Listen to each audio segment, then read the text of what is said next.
You know, I have a book called Grace Eventually, and it's sort of the whole thing is about just how quirky grace is, because I guess I expected it would be a little bit more organized and a little bit more spiritually familiar, and it's really just so quirky. As I said, I've written about it as feeling like water wings when you're in rough waves and you feel like you're going under a little. It's hard to keep your head up, and all of a sudden something's buoying you up a little bit more than you expected.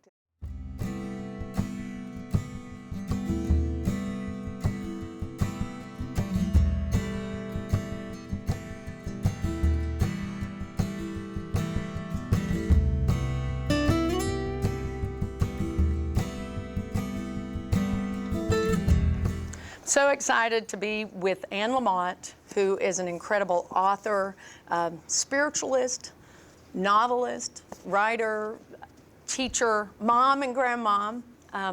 And she's right here on a tour in Tennessee. And Anne, thank you so much for taking this time to visit with us. You're welcome.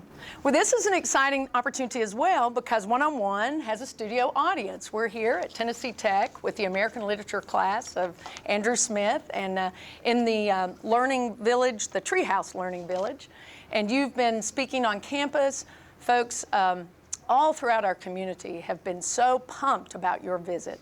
And I know you probably get that feedback a lot when people see you and hear you. Thank you. Yeah, I mean, everybody just is so excited to be able to talk about stuff that's real, you know, like creativity and God and how we live and what a mess it all is and how sweet and hilarious at the same time. You've been described as the people's author. Because you do write from a very real standpoint. Traveling Mercies is a book that was very meaningful to me. It's some thoughts on faith. You sort of follow that up with 3 different books on faith. How do you think that changed in your discovery of faith? How do I think your writing changed, your view of faith even? I'm not sure that my writing or view changed. I mean, your faith evolves as you get a little older and as you immerse yourself more and more into situations of faith and study and whatnot. But the first book, Traveling Mercies, I hadn't even imagined I could get away with just, you know, assembling some of my, they're just really, each one is a story that has to do at some point with grace, which is often in the form of getting your sense of humor back. And so it was sort of, I wasn't planning on doing another one and then doing another one, but I'm not sure that the writing has evolved so much. You know, just to be honest, the second book I wrote, Plan B, took place during the years of Bush Cheney, and I was a little tense, and I also had my readers were also a little tense, and so I was really writing specifically to give hope to people that pendulum swing, that it doesn't matter what the circumstances are, that you can find your way back to you can have peace, you can even have joy no matter what it looks like, no matter how long it takes. So the second book really had a different intention. You know, these students have written some wonderful questions, so I want to ask. I want to say I thought the questions were fabulous. I got a copy last night. Oh, you did? Okay, they are great. So one of the questions is, do you ever think while you're writing, I wonder if I should write this? People who read your work know that it's very intimate, it's very personal. I don't want my friends to know this about me is another part of that question. Well, I don't write stuff that I don't want my friends to know. You know, I have friends that we've all been through the women's movement, and we are very comfortable talking about real stuff. And so I don't write stuff, you know, no one here knows really that interesting a thing about me. You know, stuff that I'm very comfortable talking about in public. By the time I can talk about it in public, I've sort of had some chance to see how I'm going to present it, you know, and I don't air my family laundry. I don't, with my son, who I've written so much about, I clear stuff with him. I make sure he doesn't mind. I write about 8% of our experiences together, so that keeps me from, but you know, sometimes I'll start to write something and I'll think, boy, I'm really pushing it this time, but but that's a good thing. It's good to push yourself, and I can always just set it aside. One of the questions is, how influential do you think your funky and diverse church has been in your life? Do you think if you had attended a more traditional church, you would have developed the same outlook that you have in the situations you've shared? Well, my church is really very, it's strictly Bible-based, and it's, you know, I'm the funkiest thing about it, really. And it's a tiny little church. There's usually 25 or 30 of us. It's half black, half white, and very poor. And but it really reads, we really read the Bible, and we are, it happens to be mostly liberals, because I live in northern, you know, the Bay, right, the North Bay, right off the Golden Gate Bridge.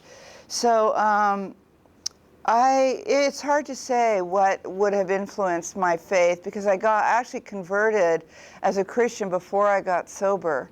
So if I had been sober, who knows if I would have even converted. You know, it took that certain, I was raised by atheists. I was raised as an atheist. I was always secretly praying. I always secretly believed in God, but who knows what the course of our life would be like if certain things, like with Mr. Magoo, you know, certain girders appearing at his feet that he steps on instead of falling.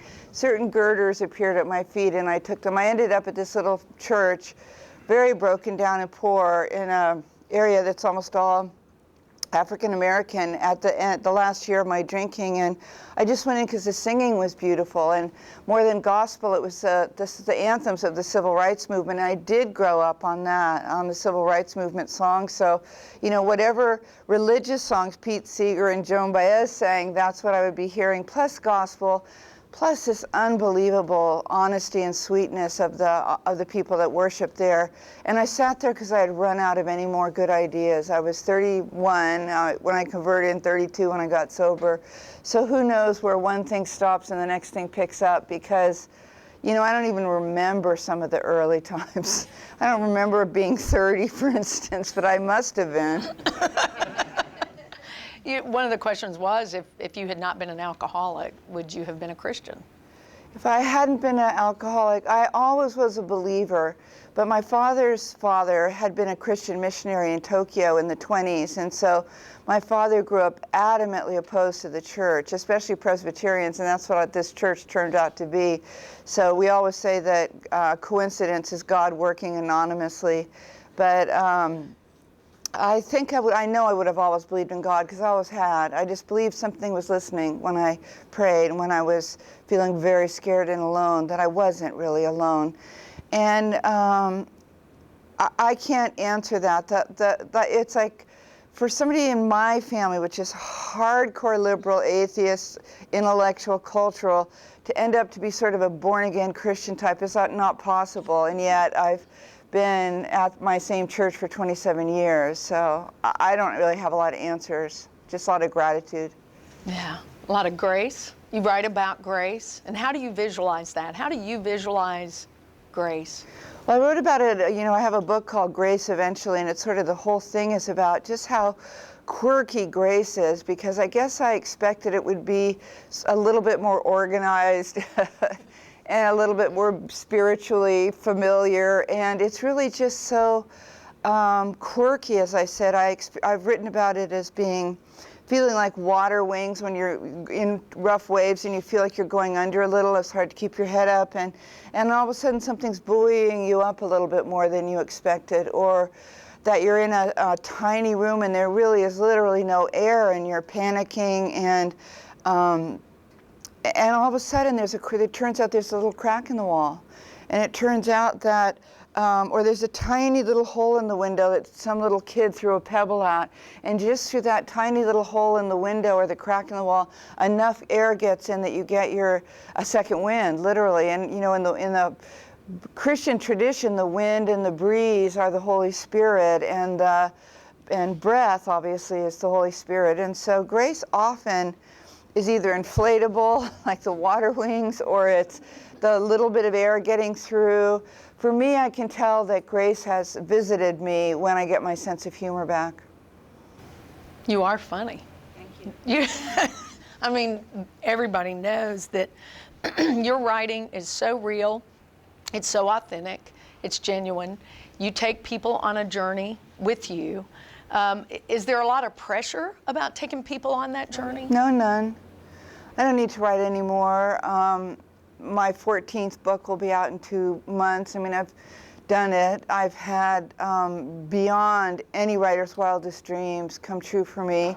And but maybe it's sort of a vaguely missionary feeling that I want to give back what was so freely given. And what that was there were people along the way. A lot of the old ladies in my church are from the South. They came over in the Great Migration of African Americans coming out to California to join the shipyard, say, during the 1940 and to look for better jobs. And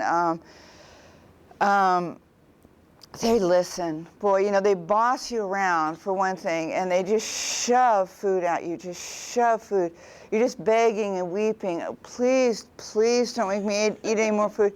But they also listen, and I think grace is a lot of the time comes because people are listening, letting you share, letting you blurt, letting you say stuff that you have, you know, we are as sick as our secrets, and when we share the pain, it divides it. So for me, I just do want to give back what, not just those old ladies, but the various pastors. I'm a Sunday school, what those kids have given me, what the sober people, the sober sisters have given me, just listening, giving me rides. Like sometimes grace looks like a ride when there was no chance you were going to be able to get somewhere.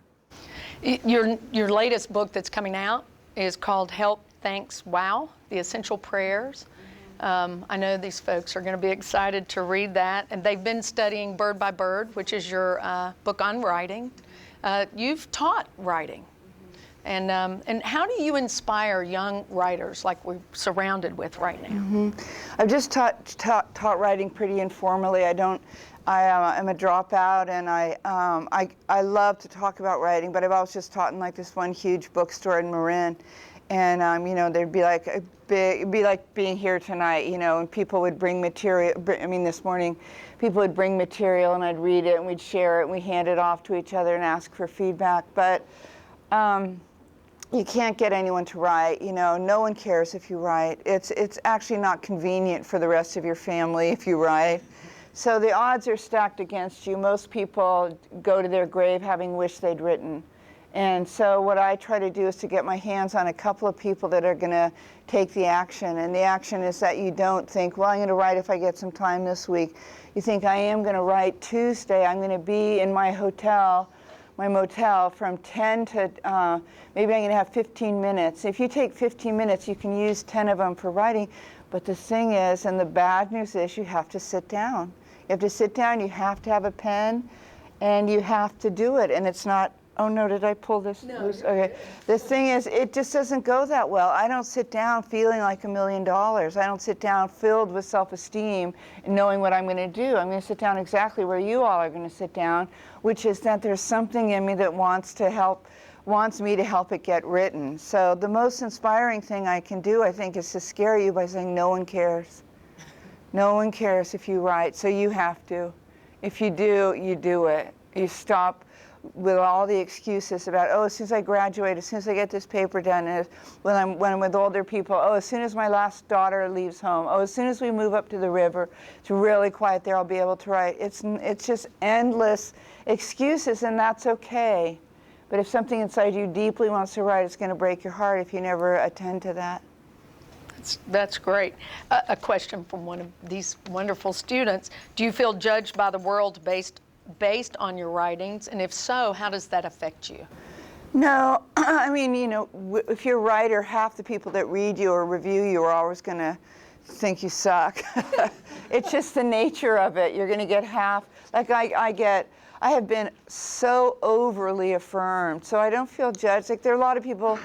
I'm very, very political. I'm very Obama. And a lot of people on Facebook or Twitter or my pieces can't stand that I'm such a great old liberal, but I'm very religious. I'm a Christian. And then a lot of the people that love the stuff I write about being a Christian and faith and grace can't stand that I'm so far to the left, or that I'm a feminist and that I'm passionately in favor of women's rights and gay rights. So the political people say, I'm not going to read, you know, the Christian people say, I'm not going to read you again until the election's over. It's like, fine, whatever, you know, I could care less.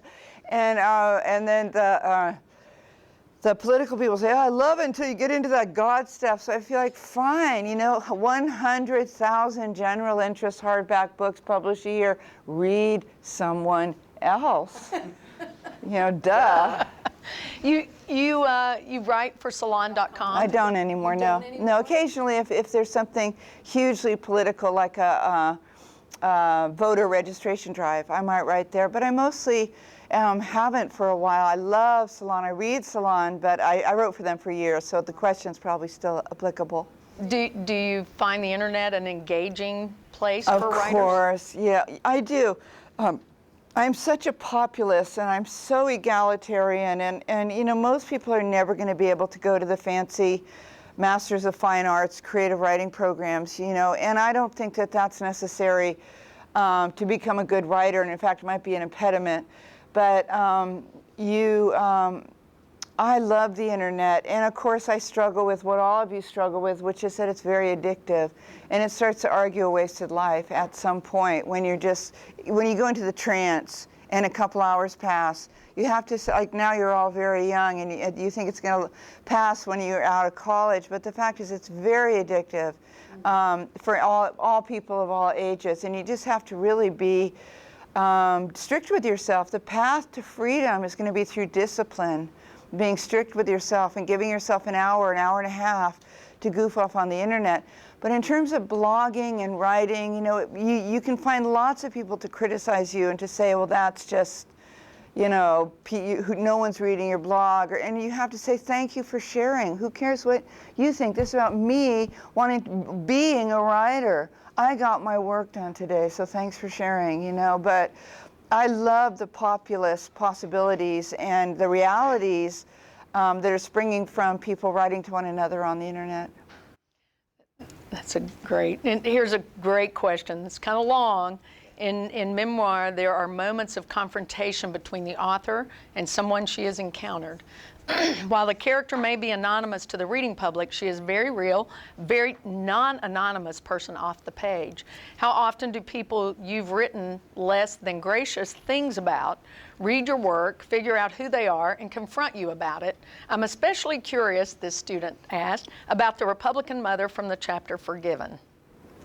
Well, usually I really very rarely write about anyone that is going to recognize themselves, very rarely. If it's, there's nothing in it for me to hurt people's feelings. There's just nothing in it. It's going to be karma. If I trash or belittle someone, it's going to come back. It just will. That's the secret of life. And so I don't write my family's bad stories. And I have so much material, but I'm not crazy. I live in the same county I was born in. Everyone I love lives there, and I'm not stupid. And like the Republican woman in the Forgiven chapter was not really a Republican, and everything else was verbatim. And and she's such a liberal that she would have never recognized herself.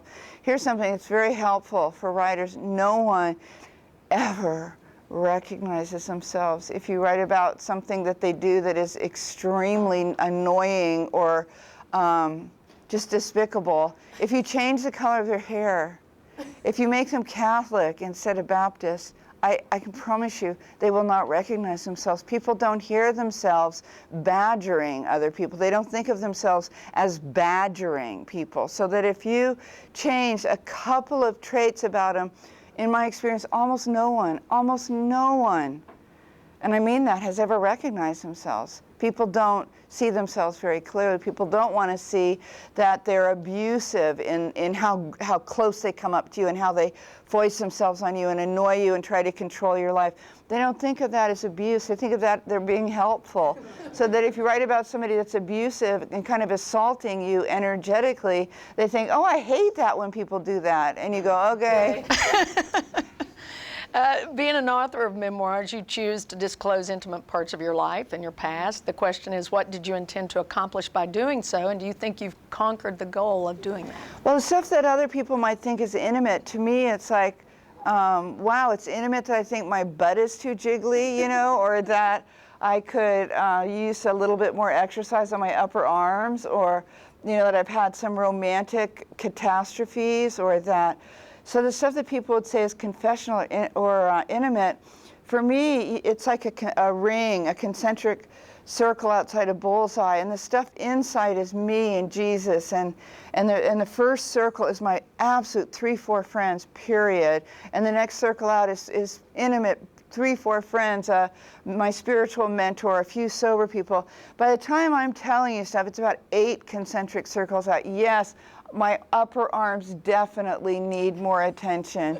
Yes, it's kind of hard to become 58 and to feel like everyone does, 27 still. It's hard to get up in Tennessee and to see how dark the circles are under it's not intimate. Actually, it's visible. Everyone's just being really nice. But almost anything that I would say that is intimate, if I sat down with you or you and I told you, you'd say, yeah, me too, of course. It's universal stuff. We all have horrible self-esteem. We all have gigantic egos. We all think we're secretly better than. We all think we're secretly garbage and frauds, And so that stuff to me does not feel intimate. That just feels like, yeah, what else? So. But I love the truth. I love when people tell me the truth. I always told my students, write what you'd love to come upon. I love for people to tell me what their lives are really like. So I tell people what my life's really like, and I'm very protective of myself and my family at the same time. If Traveling Mercies were to become a movie, who would you want to play you? Oh, boy, that's a good one because, I've actually never thought about that. Let's see. Miley Cyrus. Kim Kardashian. No. I would probably be somebody that we don't know about who has great beauty, let's say, but in a slightly unusual way, and who has a certain way of being with their body, who's had a ton of recovery, who's done a huge amount of healing of the wounds of childhood that we all have, and the wounds of having been raised by maybe people that were crazy or abusive or shaming or damaged themselves. And so it'd be somebody that needed to be able to convey having had a comeback, beginning with my conversion 27 years ago. So I'm not sure in the group of people that are out there who I would choose to play me. Well, I think there would be a lot. Lady Gaga. There you go. That would be fun. One reviewer said about you, Faith, they described your writing as faith is not about how we feel. She shows it is about how we live. And a question that one of these great students had is, do you believe that faith is a gift that we receive, or do you believe that faith is something we conjure up eternally? That's a really interesting question. I think it's very complex, and I've written 3 books about it so far, and actually everything I've written touches on faith, because it's really all I care about. Faith, spirit, soul, resurrection. And I think to some degree it's a decision, that you're going to have to make decisions about what you're going to do. Like just with writing, for instance, to get off topic for a second. All of my students, bar none, all those years, 10 years of teaching many, many, many groups, people are always explaining why they just can't get to the daily writing, why they can't even journal every day for 15 minutes, why this, but how, as soon as, then they're really going to be able to start to, and it's all just the lie. It's just the great palace lie that there's going to be a great time to begin your life, and that kind of meantime, this is a dress rehearsal. Well, it ain't a dress rehearsal. This is it. This is all there is. And if you're lucky, you'll live long and in a position of great love and acceptance of your own screwed up self. And if you're not lucky, it's going to be much more of a struggle. And if you have certain things happen, it's not going to be that long. You don't know. We don't know that all 50 of us are still alive tomorrow morning at 10. We just probably, the odds are, but you just don't know. And when you've been around as long as I have, you've seen that tomorrow morning someone isn't here. You've seen that too many times. So with faith, it's like that pressure inside of you to have union with God. And that to me so much has had to do with having this unilateral, passionate union with myself, who is so damaged and so filled with scar tissue, and yet a small miracle of healing, a big miracle actually of healing. And so it's a decision. Do I work on the upper arms today? Do I sit down with scripture for half hour? Do I go to church Sunday mornings? I have a grandchild with me about half the time. Do we sleep in? Our church is late anyway. Do I go to church? I kind of could get out of it easily. And all the old ladies from the South would still love me because I teach the Sunday school kids. So I have like carte blanche. And so, because no one else will teach them. So I could skip it today. But if I skip it, it'd be like, can I skip going to the gas station? Well, yeah. You can skip going to the gas station, but you might run out of gas, or the car's going to run badly, or you're going to be in extreme stress because you know you're almost out. That's how I feel about church. It's like by Sunday morning, I'm almost out. I'm tripping on my own self-will and my good ideas and what I want, what I wish would happen. And I go to church and I get myself back. I can breathe again. I remember who I am. I remember I'm a sober alcoholic.